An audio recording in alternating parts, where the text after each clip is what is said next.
Hello friends, welcome to my official YouTube channel. पिछले कई दिनों से बहुत से स्टूडेंट्स के मेरे पास कॉल आए हैं। उनको सिर्फ यही पूछना है कि सर ये बता दीजिए, अब हमारे पास 30 डेज़ ऑलमोस्ट बचे हैं। अब इन 30 डेज़ में कैसे हम इस एग्ज़ाम को क्वालिफाई कर पाएँ। कोई एक ऐसी प्रिपरेशन स्ट्रेटजी बता दीजिए जिससे कि हम अच्छे से पढ़ सकें और इस एग्ज़ाम को क्वालिफाई कर पाएँ। देखिए, अगर हम आज से काउंट करें तो अभी भी आपके पास ऑलमोस्ट आपका जो एग्ज़ाम है वो कब है, 3 सितंबर को, 3 सितंबर को है। और आज से अगर हम काउंट करें तो आपके पास अभी भी ऑलमोस्ट 33 डेज़ हैं। आप दोस्तों चाहें तो इन 33 डेज़ में इस एग्ज़ाम को क्वालिफाई कर सकते हैं।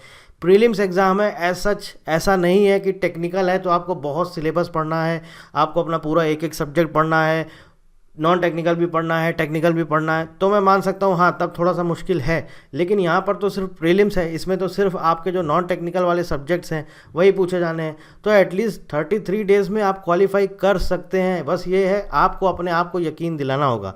बहुत ज़रूरी है कि आपको खुद को सबसे पहले भरोसा दिलाना होगा कि हाँ, मैं कर सकता हूँ। बिल्कुल कर सकते हैं। ऐसा कोई डिफ़िकल्ट टास्क नहीं है कि 33 डेज़ में नॉन टेक्निकल सब्जेक्ट्स पढ़ के क्वालिफाई नहीं किया जा सके। टेक्निकल होता तो मैं ज़रूर बोलता कि हाँ, थोड़ा सा डिफ़िकल्ट है, बट इम्पॉसिबल नहीं है। लेकिन हाँ, यहाँ पर तो सिर्फ हमारे नॉन टेक्निकल सब्जेक्ट्स हैं, तो आप ज़रूर कर सकते हैं और आपको करना चाहिए। अब इस वीडियो में हम लोग बात करेंगे क्या हमारी प्रिपरेशन स्ट्रेटजी रहने चाहिए। आगे बढ़ने से पहले मैं आपको बता देता हूँ, हमारे कोर्सेज ऑलरेडी अवेलेबल हैं। अगर आपको कोई जानकारी चाहिए तो आप इस नंबर पर कॉल कर सकते हैं या फिर हमारी वेबसाइट विजिट कर सकते हैं। यहाँ पर जा करके आपको पूरी डिटेल मिल जाएगी। देखिए, ये 6 सब्जेक्ट्स हैं। 33 डेज़ में ये 6 सब्जेक्ट्स आपको कवर करने हैं। इन 33 डेज़ में आपको ये 6 सब्जेक्ट्स कवर करने हैं। मैंने आपको हर बार बताया है, एक प्रॉपर स्ट्रेटजी के साथ चलिए। 33 डेज़ में आपको 6 सब्जेक्ट्स कवर करने हैं। अगर हम इनको डिवाइड कर लें, इन डेज़ को अगर हम डिवाइड कर लें तो आपके कितने कितने ऑलमोस्ट हो गए, 5 डेज़ 5 डेज़ 5 डेज़ 5 डेज़, ये 5 डेज़ और ये आपका 5 डेज़, कितने हो गए, 30 डेज़ हो गए। हर एक एक सब्जेक्ट के लिए आपने 5 डेज़ निकाल लिया, ठीक है। हर एक एक सब्जेक्ट के लिए 5 डेज़ 5 डेज़ 5 डेज़ यहाँ पर आपने निकाल लिया। सीए, करंट अफेयर्स और जीके, इसको आप छोड़ दीजिए, इसको 5 डेज़ नहीं देना है। जीएस, इसके लिए भी आपने 5 डेज़ निकाल लिया और आईपीआर के लिए भी आपने 5 डेज़ निकाल लिया, ठीक है। अब 2-3 चीज़ें आप समझिए। सीए यानी कि करंट अफेयर्स और जीके, इसके लिए कोई आपको स्पेसिफिक दिन नहीं देने, ये आपको डेली पढ़ना है। मैंने पहले भी आपको बताया, ये आपको डेली पढ़ना है। पीडीएफ आपको दे दिया गया है जनवरी से लेके जून तक का, जुलाई का भी 2, जैसे जुलाई कंप्लीट होगा 31 जुलाई, उसके बाद 1 से 2 दिन के अंदर वो भी हमारे टेलीग्राम चैनल पर भी शेयर कर दिया जाएगा और ऐप के अंदर भी अपलोड कर दिया जाएगा। तो जनवरी से लेके जुलाई तक ये ऑलमोस्ट आप मान के चलिए करीब करीब 1600 के आसपास क्वेश्चंस हैं। 1600 से 1800 क्वेश्चंस, 1600 से 1800 क्वेश्चंस, ठीक है। आपके पास डेज़ कितने हैं, 33 डेज़। 60 क्वेश्चंस डेली पढ़ेंगे तो भी आप 30 डेज़ में कर लेंगे। मैं बार बार बोल रहा हूँ, आपको ये डेली पढ़ना है। ऐसा नहीं है कि किसी एक दिन आपने पढ़ लिया करंट अफेयर्स, उठा के देख लिया, अच्छा ये ऐसा है, बस चलो ठीक है हम बाद में करेंगे, अभी नहीं पढ़ेंगे। ये आपको डेली करने हैं, तब आप जाके इतने क्वेश्चंस कवर कर पाएंगे। और 60 क्वेश्चंस का मतलब आप ये मान के चलिए, सीरियसली अगर आप पढ़ेंगे तो आप 1 से 1.5 घंटे में आप कर सकते हैं। ये आपको डेली देना है। आप कुछ भी करिए, आपको ये टाइम निकालना ही है। देखिए, किसी तरह का कोई एक्सक्यूज़ नहीं चलेगा कि आप ये सोचेंगे अरे सर हमको तो जॉब भी रहता है, हम कैसे करें, कैसे पढ़ें, हम ट्रैवल करने में पूरा टाइम निकल जाता है, कुछ समझ में नहीं आता, इतना थक जाते हैं। तो ट्रैवल करते करते, आप ट्रैवल करने में आपको 1 घंटा 2 घंटा लग रहा है, आप उस टाइम पर इसको पढ़िए। वहाँ पर अपना ट्रैवल करते करते उस टाइम को यूटिलाइज़ करिए। करंट अफेयर्स वगैरह आप पूरा वहाँ पर पढ़िए, जीके जो भी PDF दिए गए आप ट्रैवल करते करते पढ़िए। लेकिन एक्सक्यूज़ नहीं चलेगा, पढ़ना है, एग्ज़ाम क्वालिफाई करना है तो आपको करना पड़ेगा, ठीक है। दूसरी बात करते हैं, तो आपने ये जो 5 डेज़ थे ये हमने छोड़ दिए, यहाँ पर करंट अफेयर्स वाले इनको आप हटा दीजिए। इनको आपको डेली पढ़ना है, ठीक। डेली एटलीस्ट आपको 1 से 1.5 घंटा देना है, तब जाके आप 60 क्वेश्चन कर पाएंगे। और कोई कोई तो ऐसा होगा जो 2 घंटे से पहले नहीं कर पाएगा। तो ये 2 घंटे आप इसके लिए डेली निकाल लीजिए। कुछ भी करिए, 2 घंटे आप इसके लिए डेली निकाल लीजिए। आईपीआर के लिए आप अगर कहीं से पढ़ रहे हैं, चाहे यूट्यूब से पढ़ रहे हैं या कोई भी आपके पास रिसोर्सेज हैं, आप वहाँ से पढ़ रहे हैं, तो आईपीआर सब्जेक्ट इतना डिफ़िकल्ट नहीं है। आप सीरियसली उसको पढ़ेंगे, सच में ढंग से पढ़ेंगे, तो 2 से 3 दिन में पूरा सब्जेक्ट पढ़ा जा सकता है। बस ये आपको एटलीस्ट पता होना चाहिए। तो इसके लिए जो हमारे बैच के स्टूडेंट हैं उनको मैं लास्ट टाइम पर एक रिवीजन का आपको नोट्स दे दूंगा। जब आपका ये कंप्लीट हो जाएगा पूरा हमारा सब्जेक्ट, उसके बाद मैं लास्ट में आपको रिवीजन का एक कंपाइल करके पूरा एक पीडीएफ दे दूंगा, नोट्स दे दूंगा, और अगर पॉसिबल हो पाया तो आपको वीडियो भी दे दूंगा, तो आप उसको हार्डली 2 दिन में कंप्लीट कर सकते हैं। और जिन्होंने कोर्स नहीं लिया है, जो आप सेल्फ स्टडी कर रहे हैं, आप यूट्यूब पर जाइए, एक एक टॉपिक सर्च करिए, आपको पता नहीं कितने सारे वीडियोस मिल जाएंगे। वो वीडियोस देखिए, वीडियोस देख देख के अपने नोट्स बनाइए। मैं बार बार बोल रहा हूँ, एज सच डिफिकल्ट टास्क नहीं है आईपीआर को पढ़ना, थ्योरी सब्जेक्ट है, कोई बहुत डिफिकल्ट नहीं है, सिर्फ थ्योरी सब्जेक्ट है। आप पढ़िए, आप बोल दीजिए चलो अच्छा हम एक काम करते हैं, हम इसके लिए डेली 30 मिनट्स देंगे, आईपीआर को हम डेली 30 मिनट्स देंगे। सिलेबस मैंने ऑलरेडी आपको बताया हुआ है, पूरा वही सिलेबस फॉलो करिए। जितने भी टाइप्स होते हैं आपके इंटेलेक्चुअल प्रॉपर्टी के, 10 अलग अलग टाइप होते हैं, पूरा सिलेबस मैंने आपको बताया है। पेटेंट है, कॉपीराइट है, ट्रेडमार्क है, ट्रेड सीक्रेट है, जीआई है, ये सब जितने भी तरह के टाइप्स होते हैं आपके आईपी के, उन सब को पूरा डिटेल में पढ़ लीजिए। एक टॉपिक आपने उठाया, 30 मिनट्स देखा, उसके नोट्स बनाए, 30 मिनट्स उसमें लगा, मतलब आपने एक दिन में एक टॉपिक कंप्लीट कर लिया। ठीक है, एक दिन में आपका एक टॉपिक हो गया, और कितनी देर दी आपने? 1 आवर। तो ऐसे 10 टॉपिक आपको वो कंप्लीट करने हैं, प्लस WIPO। तो यानी कि अगर हम देखें तो आप इसको अगर 1 आवर डेली देते हैं, 15 दिन में ये आपका कंप्लीट हो जाएगा आईपीआर। और फिर लास्ट में आप रिवाइज कर लीजिएगा। और जिसने ऑलरेडी पहले से पढ़ा हुआ है उसको मैं सीरियसली बोल रहा हूँ, 2 से 3 दिन से ज़्यादा का है ही नहीं ये। ठीक है, तो 2 घंटे आपका करंट अफेयर्स का हो गया, 1 घंटा आपका इसका हो गया। डेली का मैं आपको शेड्यूल बता रहा हूँ।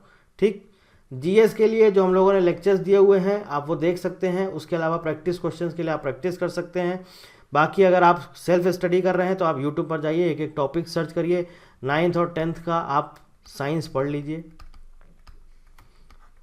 और इसके साथ साथ आप कोई भी MCQs बाहर से परचेज कर सकते हैं, या फिर मैं आपको बोलूँगा आप SSC CGL का, GS का previous year question papers solve कर लीजिए। वहाँ पर GS के जितने भी क्वेश्चन हैं आप उनको सॉल्व कर लीजिए। हो सकता है आपको कुछ क्वेश्चंस उन्हीं से मिल जाएं। ठीक है, लेकिन उसके पहले आपको वो टॉपिक पढ़ना पड़ेगा। और 9th 10th के जो GS है, जो आपका जनरल साइंस जो 9th 10th का, ये हम लोग ऑलरेडी पहले बचपन में पढ़ चुके हैं। तो ऐसा नहीं कि हमको इसका एक टॉपिक पढ़ने में 10 दिन चाहिए होंगे, नहीं, आप एक दिन में 2-2 3-3 टॉपिक्स कंप्लीट कर सकते हैं। एक दिन में आप 2-2 3-3 टॉपिक्स कंप्लीट कर सकते हैं। और टोटल अगर हम देखें आपका फिजिक्स, केमिस्ट्री और बायो, इन तीनों के अगर हम टॉपिक्स देखें तो हार्डली जो टॉपिक हैं वो ज़्यादा से ज़्यादा आपके होंगे 22 से 25 के आसपास इंपॉर्टेंट टॉपिक्स। तो अगर आप एक दिन में 2 टॉपिक भी कंप्लीट करते हैं तो भी आप यहाँ पर 10 दिन में इन टॉपिक को कंप्लीट कर लेंगे। तो यहाँ से आप कितना टाइम निकाल लेंगे? यहाँ से आपको GS के लिए आपको अगर 2 टॉपिक्स पढ़ने हैं तो एटलीस्ट 3 आवर्स आपको देना पड़ेगा, 3 आवर्स आपको देना पड़ेगा। ठीक है, GS के लिए आपको 3 आवर्स देना ही पड़ेगा। तो आप कितने दिन में कर लेंगे? अगर मान लीजिए 3 आवर्स से एक दिन में 2 टॉपिक करते हैं तो आप 12 दिन में ये टॉपिक्स कंप्लीट कर लेंगे, 12 दिन में। तो हमारा जो शेड्यूल है आप इसको देखिए, इसके अकॉर्डिंग आप सारे सब्जेक्ट्स ओवरऑल अगर हम देखें तो आप 15 से 20 दिन के अंदर कंप्लीट कर सकते हैं। ये बार बार आपको बताऊं कि आप पढ़िए, ऐसे पढ़िए, ऐसे पढ़िए, ये भी ठीक नहीं है। आपको खुद से समझ आना चाहिए, खुद की अपनी स्ट्रेटजी फॉलो करिए, वो ज़्यादा बेटर रहती है, क्योंकि सबका शेड्यूल अलग रहता है। मैं बताऊंगा आपको इतना पढ़ना चाहिए, तो ऐसा तो है नहीं कि आप उतना ही पढ़ोगे। मैंने यहाँ बोल दिया 3 आवर्स देना है GS को, तो ऐसा है तो है नहीं आप उतना ही दोगे, आप पढ़ोगे अपने ही अकॉर्डिंग। लेकिन क्या रहता है कि थोड़ा सा आपको बूस्टअप मिल जाता है, थोड़ा सा आप चार्ज हो जाते हैं, बस बेसिकली इसलिए ये वीडियो आपके लिए बनाया जाता है। इंग्लिश के PDF मैंने आपको दे दिए हैं, वीडियो लेक्चर्स आप जा के टॉपिक्स के देख सकते हैं। इंग्लिश को भी बहुत हाई लेवल आपको नहीं पढ़ना है, बेसिक लेवल आपको पढ़ने हैं। कॉन्सेप्ट्स पता होने चाहिए, कौन कौन से ग्रामर के रूल्स होते हैं वो आपको पता होने चाहिए, इडियम्स, फ्रेजेस, एंटोनिम्स, सिनोनिम्स, ये सब सारी चीज़ें आपको याद होनी चाहिए। उसके लिए भी आप एटलीस्ट डेली कम से कम 1 आवर देना चाहिए आपको, इसके लिए भी। ठीक है, रीजनिंग बहुत हलवा होती है, जी हाँ, रीजनिंग बहुत हलवा होती है। इसको आप छोड़ भी दें, लास्ट में 2 दिन पढ़ लें, बस बहुत है। अगर आप चाहें तो इसको छोड़ सकते हैं। क्वांटिटेटिव एप्टीट्यूड के लिए आपको थोड़ी सी मेहनत लगेगी, इसको आपको डेली 2 आवर्स देने हैं। अब देखिए, अगर हम देखें यहाँ पर क्वांटिटेटिव एप्टीट्यूड में भी हार्डली वो टॉपिक्स आपके 15 से 20 टॉपिक्स होते हैं। और मैं यहाँ पर आपको ये बोल देता हूँ कि आप एक दिन में एक टॉपिक कंप्लीट करते हैं, एक दिन में एक टॉपिक, 20 टॉपिक हैं तो आप 20 दिन में कंप्लीट कर देंगे। ठीक है, तो भी अगर हम सारा कुछ यहाँ पर देखें जो आपके सामने स्क्रीन पर है, जो ये घुचुर पुचुर किया गया है, ये अगर आप देखेंगे तो पूरा ओवरऑल आप 20 अगस्त तक कंप्लीट कर सकते हैं। सीरियसली मैं आपको बोल रहा हूँ, कंप्लीट कर सकते हैं। और लास्ट के जो आपके 12 दिन बचे, इस 12 दिन में आपको पता है क्या करना है? इस 12 दिन में आपको ये सब सब सब भूल जाना है इन द सेंस पेपर और पेन ये आपको छोड़ देना है। अब सब कुछ आपको ओरली करना है, पेपर पेन आपको छोड़ देना है, सब कुछ ओरली करना है, सिर्फ प्रैक्टिस क्वेश्चन करने, वो भी ओरली करने।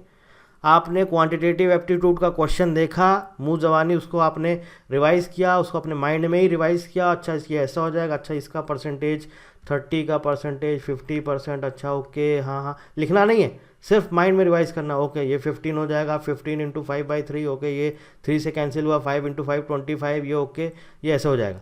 समझ गए ना आप मैं क्या कहना चाह रहा हूँ? ये तरीका है आपका समय बचाने का। लास्ट में जब आपका एग्ज़ाम होगा ना CBT, तब आप उस टाइम पर कहेंगे अरे सर हम तो कर ही नहीं पाए सर टाइम ही नहीं मिला सर, बहुत मेहनत करके गए थे सर, बहुत पढ़ के गए थे, टाइम ही नहीं मिला सर। तो बेटर है लास्ट के 12 दिन सब कुछ छोड़ दीजिए, सिर्फ आपको ओरली करना है, टेस्ट सीरीज अटेम्प्ट करनी है, क्योंकि आपका पेपर ऑनलाइन होने जा रहा है, कंप्यूटर बेस्ड टेस्ट। सिर्फ टेस्ट सीरीज अटेम्प्ट करनी है, ऑनलाइन आपको टेस्ट देना है, पेपर पेन भूल जाइए, कैलकुलेशन ओरली करने और सिर्फ प्रैक्टिस टेस्ट। समझ गए मेरी बात? अब ये 20 दिन है, अब आप चाहें तो इस 20 दिन में पढ़ सकते हैं, पूरा सिलेबस कवर कर सकते हैं जैसे बताया है, और उसके बाद आपको सिर्फ और सिर्फ टेस्ट सीरीज लगानी है और ओरली सारे क्वेश्चंस आपको, आपने किताब उठाई, कोई भी आपके पास किताब है, आपने प्रैक्टिस क्वेश्चन देखे, मान लीजिए रीजनिंग का देखा, उसमें कुछ भी आपसे पूछ रहा है, मान लीजिए डायरेक्शन पूछ रहा है, अच्छा नॉर्थ डायरेक्शन कैसा होगा, अच्छा ठीक है नॉर्थ से उधर फिर लेफ्ट लिया, ओके, तो आप अपने माइंड में ही चीज़ें रिवाइज कर रहे हैं, ओके नॉर्थ से लेफ्ट लेगा मतलब इस तरफ चला जाएगा, ये हो जाएगा हमारा वेस्ट डायरेक्शन, फिर अच्छा ओके फिर ऊपर बोला है राइट साइड जाएगा तो ऊपर चला जाएगा मतलब वापस से नॉर्थ में चला जाएगा। तो ये सब कुछ आपको इस तरह से ओरली सॉल्व करना है, तब जाके एग्ज़ाम आप क्वालिफाई कर पाएंगे। और मैं आपको सच बोल रहा हूँ, एटलीस्ट कोशिश करिए इतना आपको स्कोर करना है, इतना आपको स्कोर करना है, आप सेफ जोन में रहेंगे। क्वालिफाई तो आपको करना ही पड़ेगा, मेहनत अब आपको करनी है, मैंने आपको बता दिया। और मैं बार बार आपके लिए वीडियोस लेके नहीं आता रहूँगा, मैंने आपको बोला है आप खुद से अपनी स्ट्रेटजी बनाइए, लेकिन इतने स्टूडेंट्स कॉल करते हैं सर बता दीजिए, समझ नहीं आ रहा है कि कैसे पढ़ें। तो होपफुली स्ट्रेटजी का ये लास्ट वीडियो है, आप शायद चार्जअप हो जाएँ, शायद आपको कुछ मोटिवेशन मिल जाए, शायद आप पढ़ लें और इस एग्ज़ाम को क्वालिफाई कर लें। कोई और जानकारी चाहते हैं, किसी भी तरह की कोई इन्फॉर्मेशन चाहते हैं, कमेंट करके पूछ सकते हैं। Thank you very much and thank you for watching and wish you all the best.